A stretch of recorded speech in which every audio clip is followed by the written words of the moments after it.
Chapter 3. Security and Connection. Survival is the primary focus for individual organisms, while reproduction is key for populations. Safety is the ultimate criterion for assessing all life activities of organisms, whether at the individual or population levels.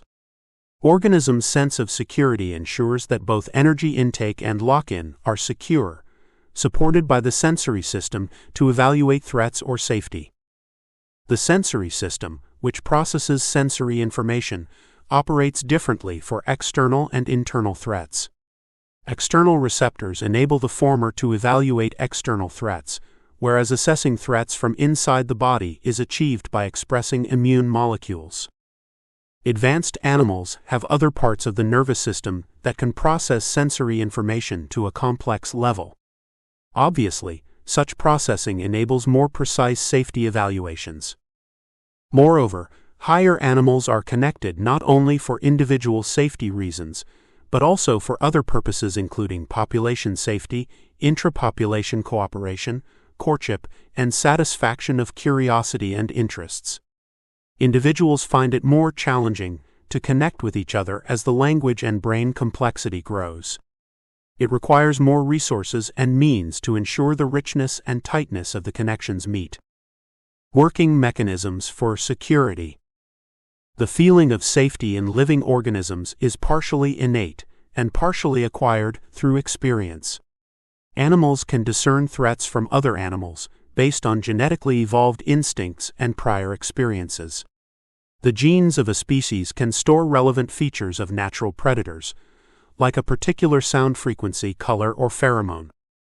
Upon encountering an unfamiliar individual, hatchlings avoid making a comprehensive assessment of whether the individual poses a threat or not, but rely instead on a near-instinctive assessment based on their characteristics. Despite the fact that the hatchling's immediate judgment of safety, which is based solely on the individual's features similar to its natural enemies, may be incorrect, this decision-making process is at least valid, since the risk to such a highly vulnerable hatchling might be so grave that its survival could depend on it. Interspecific recognition is critical for animals to survive in the wild. It allows them to differentiate between conspecifics and natural enemies, thereby enabling them to avoid threats more effectively and increase their survival rates. Over the long course of species evolution, many animals have developed distinct calls used for interspecific recognition. Likewise, researchers have discovered nuances in calls between individuals of the same species that can be utilized for individual recognition, particularly between mothers and cubs. Through studying the captive panda's capacity to recognize the sounds of wild companion animals, researchers found that captive pandas have an inborn cognitive ability to distinguish between the barking of natural predators and that of other competing animals related to food. Additionally, pandas were found to be able to distinguish between companion animals and exhibited behavioral dissimilarities as well. Companion animals of captive giant pandas are typically large or medium-sized animals that share the same ecological niche as giant pandas in the wild. These animals could pose a threat to the lives of the giant pandas or compete with them for limited resources. Companion animals are classified into two main categories: natural enemies and competitors for food. Significant differences in reaction time were observed in giant pandas in response to each of the three groups of sound stimuli tested, which included leopards, clouded leopards, and jackals. Color is a decorative trait in the animal kingdom that plays a role in species communication, often carrying warning signals. Arrow poison frogs, for instance, have evolved a toxic defense strategy that increases their predators' recognition through colorful bodies. This strategy reduces the likelihood of lose-lose situations in hunting and anti-hunting fights. Mutual confrontations typically occur between two animals inhabiting adjacent territories. At times, two animals might resolve disputes without engaging in combat by warning each other. Upon discovering wild dogs invading their territory, African warthogs will confront them if they are unable to assess if it's worth attacking, and issue a low growl as a warning, signaling the wild dogs to either withdraw or face a fight. When dangerous animals encounter humans, they may issue a warning before attacking if they perceive their territory is being invaded or their own safety and that of their offspring is at risk. Hence, when facing dangerous animals, say tigers, leopards, antelopes, and bears, we should avoid panicking, yelling, or making sudden movements, as it will prompt them to perceive us as aggressors and hence provoke an attack. We should observe them closely and ease away gently to convey that we pose no threat. Mammalian parents instinctively safeguard their offspring, and the security of nursing mothers is especially precarious. If a mother discerns another animal nearing her young or in closer proximity than her, she presumes her young are in peril. As a result, she'll persistently sound the alarm and stay prepared to attack. The same phenomenon can occur with domesticated cats or dogs that have been under human care for an extended period. The mother cat or dog will be considerably more watchful until her puppies are completely self-sufficient compared to her behavior after the puppy's birth. The owner's unusual behavior or scent may significantly reduce the initial trust between the mother animal and her owner. If the owner approaches her puppies, the mother animal will also have an instinctive hostile response to the owner. In psychology, there exists a phenomenon known as the mere exposure effect. Robert Zajonc, a renowned American social psychologist, extensively researched the phenomenon where psychology tends to favor any stimulus as long as it is repeatedly presented. When the stimulus is repeated at the same intensity, the brain gradually becomes familiar and comfortable with it, and the tense muscles in the cognitive circuit begin to relax. All organisms apply this effect to their experience and perception of security. As Robert Zajonc suggests, all living organisms, not just humans, have this effect because it is so crucial. In natural environments, an individual organism's survival rate is higher if they are alert and fearful, or if they flee in time when encountering something unfamiliar.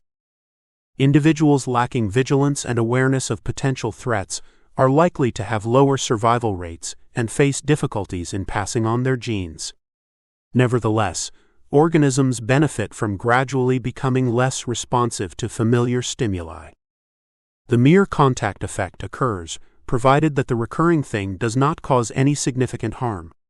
At this point, the brain transmits a safety signal that permits the creature to ease its vigilance, thereby conserving the energy consumed by the nervous system. Zajonc also conducted studies for this purpose. He exposed 2 sets of hatching eggs to different music, and after the eggs hatched into chicks, the frequency of their unquiet vocalizations decreased each time they were exposed to the music they had heard while in the eggs. When herbivores sense a predator, they do not flee or withdraw immediately, as an overreaction can be too energy-consuming. Herbivores operate with a sense of security provided by their sharp visual, auditory, and olfactory faculties. Through acquired learning, animals estimate the likelihood of an attack by observing cues such as body language, movement, and the predator's distance. For instance, baboons have excellent vision and can detect natural predators at long distances, while black gazelles rely on their sharp senses of hearing and smell. Certain wild animals can predict predator habits based on their signs and activity patterns, enabling them to prepare in advance. In some cases, animals that have been involved in predator-prey interactions for extended periods may show contact effects.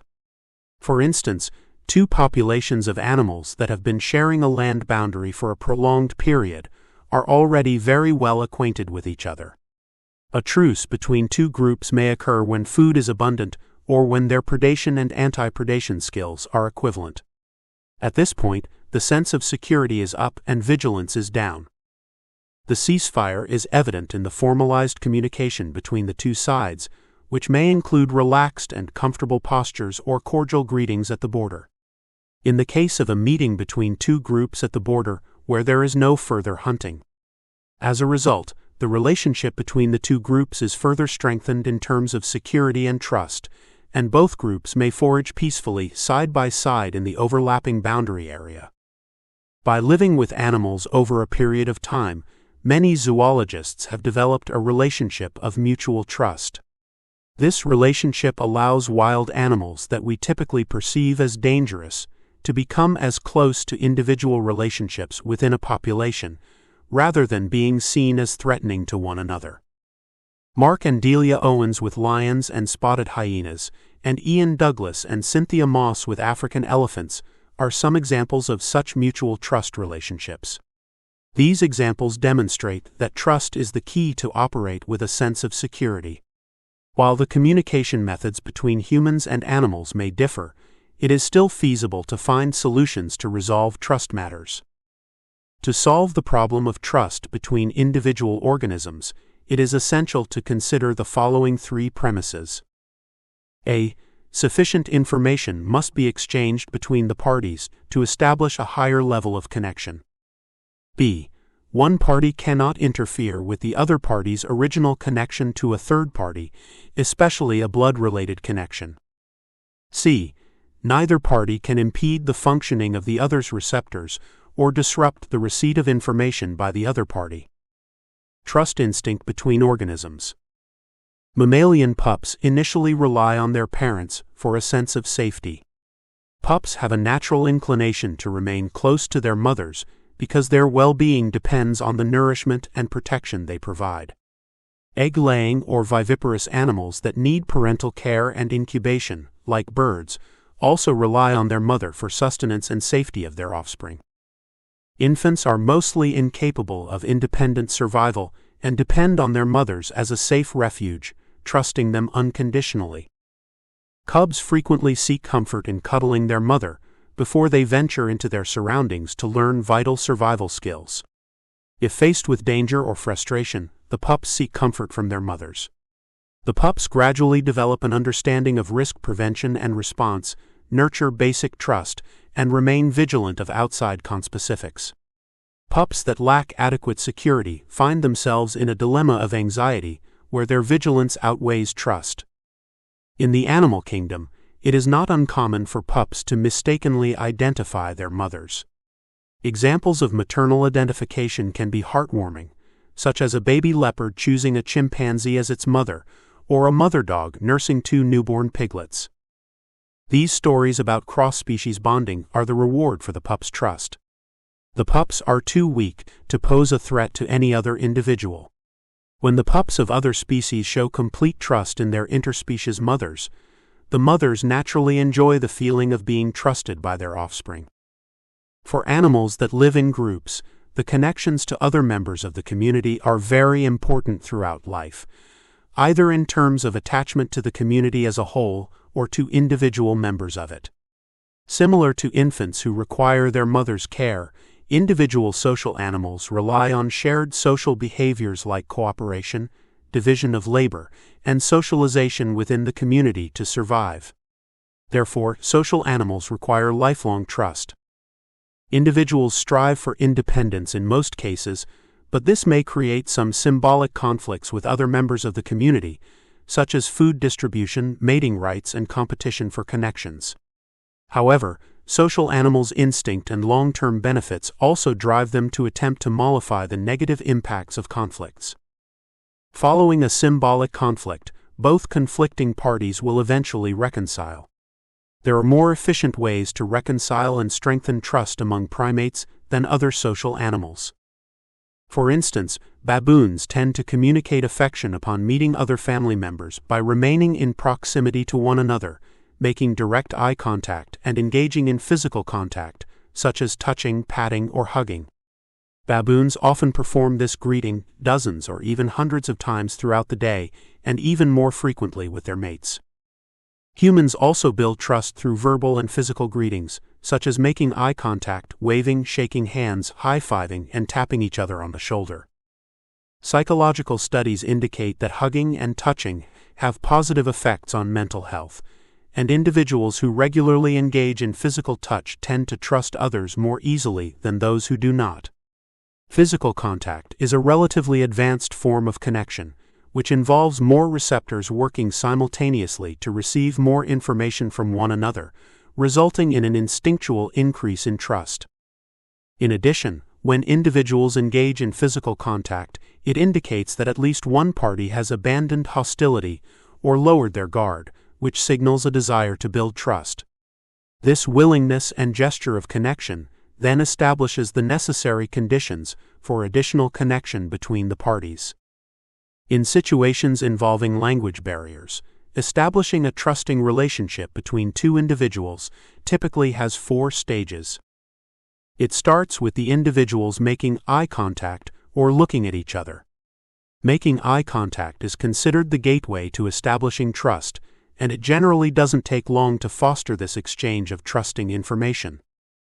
However, if the individuals engage in prolonged eye contact, it may backfire and lead to feelings of mistrust and heightened vigilance. Additionally, if they stare at each other with vigilance or anger, it may be considered a prelude to conflict. If one of them makes a gesture of concession, it can help ease the tension. Then comes the concept of the safe distance. According to American psychologist Duncan Luce, 1.2 meters is the safe distance between people. In non-ritualized social activities, if people are not trusting or close to each other, they feel uncomfortable when the safe distance is crossed. Between humans and other animals, the safe distance may be larger. When 2 people breach the safe distance, there is remarkable progress in the development of mutual trust. Subsequently, there is superficial physical contact. At this stage, shaking hands, tapping shoulders, holding hands, and other actions will provide a deeper sensory experience in terms of touch, smell, vision, and other senses. As both individuals become deeply involved in the experience, their mutual trust becomes more stable. The final stage is mutual hugging, which is the physiological connection that brings the relationship to the highest state of trust. Increased physical contact leads to more information exchange between receptors. As the amount of information exchanged increases, the brain shifts into emotion-based processing, and the rational mind takes a back seat. It is worth considering that the prolonged embrace between 2 individuals may have contributed to their strong cellular-level connection, resulting in a near-perfect level of trust. At this stage, the individuals can provide each other with complete emotional comfort, resulting in the alleviation of frustration and fatigue. In order for a male baboon to integrate into a troop successfully, he must first establish trust with the female baboon. How will he accomplish this? The male baboon will follow the above sequence, carefully and tentatively approaching a female baboon first. If the female shows any sign of nervousness, the male baboon will stop and sit quietly. He will occasionally look and touch her face in an ingratiating way, while cooing until she leaves. After a few days or even weeks of persistence, the female baboon accepts the male and may groom him or engage in physical contact. The male baboon must use this approach to please all the females one by one if he is to fit into an extended family. Social animals can be described regarding trustworthiness using a new concept, the level of connection. The connection level refers to the degree of strength and scope of an individual's connections. The stronger an individual's connection is, the more they are recognized for a characteristic. The more recognized characteristics an individual has, the stronger their connection is. The broader an individual's connection is, the more others recognize them. Identifying traits is an external indication of trust, which makes trust the most suitable measure of a person's degree of connection. In particular, an individual's level of connection increases as they gain more trust from others. This relationship is direct, meaning that the higher an individual's level of trust from others, the higher their level of connection. People with a high level of connection are typically more likely to build trust when they take the initiative to connect with people with a lower level of connection. Levels of connection between primates are mainly illustrated by variations in physical strength. A more robust baboon, with a higher level of connection, is capable of more easily approaching a weaker baboon. A friendly expression or soft grunts can indicate a stronger baboon's safety to weaker baboons, leading to faster trust building. High levels of socialization in baboons are reflected in their reassurance behaviors. Males, for instance, might need to soothe females, or high connection level males may need to pacify low connection level males. In contrast, it is frequently challenging for individuals with lower levels of connections to establish trust with those who have higher levels of connection. To approach a baboon at a higher level of connection, a baboon at a lower level of connection must approach cautiously. It should keep its eyes on the other baboon and wait for a permission signal before proceeding, perhaps even nodding for further clarity. After that, it must go through multiple rounds of eye contact and verbal communication, repeatedly checking and verifying to win the other's trust. Status differences in social animals are clearly reflected in the level of connection. Animals with high status exhibit greater dominance, decide the allocation of mates, food, and other resources, and are in charge of resolving internal disputes. Every member of the community has an inborn inclination towards envy and a desire to gain a relative advantage in their association. Members do not settle for a basic or low level of connection, but constantly aspire to rise in rank. Thus, high-status members often face more problems than others. They are always in a state of vigilant tension, under more pressure than their subordinates, and constantly on guard against challenging or offensive behavior from other members. The variation in primate interconnectivity is often revealed through two distinct signals.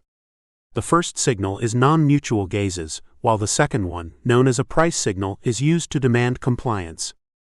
Eye contact is a distinctive mode of signaling among baboons, given that it is complex to conceal negative emotions such as hostility and mistrust. The price signal is frequently manifested by demonstrating a submissive posture or revealing significant physical vulnerability. When low connection level baboons come across high connection level baboons, they often have to bow to express submission and vulnerability. When a male baboon attempts to build a coalition with a stronger male, he relies on a display of good faith and trust by allowing the stronger male to hold his genitals as a sign of submission and vulnerability. This is the case because in this scenario, it's possible for the stronger one to launch a damaging or even fatal attack. However, this is a necessary price to pay to gain the trust of the more powerful. Social animals often exhibit seemingly selfless behaviors within populations. In addition to personal reasons, such as kinship and division of labor, the objective is usually to improve and strengthen the level of connection. These purposes can be divided into 5 general categories. A. Attempting to establish new connections with unfamiliar individuals via selfless behavior. B. Enhancing connections to move up the hierarchy. C. Reinforcing strong connections is by using altruistic behavior as a reward when the other person exceeds expectations. D. Doing their best to repair a connection that is unstable and in crisis.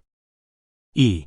Instinctively and willingly taking risks to protect or rescue high-level connections when they are in danger, due to fear of abrupt disconnection or loss of the connection.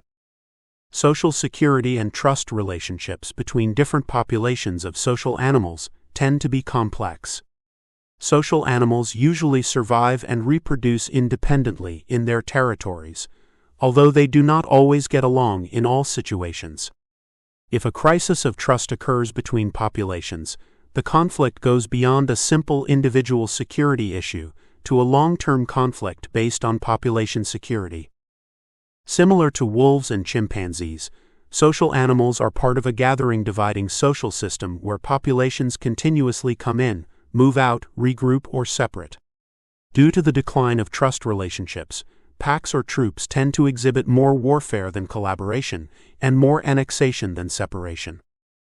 For instance, inter-pack conflicts have caused the death of at least 50% of adult wolves in numerous packs in Denali Peaks National Park, Alaska, USA. In fact, a pack can be eliminated in a single encounter. The threat to each other is so severe that all wolves live with a persistent sense of insecurity.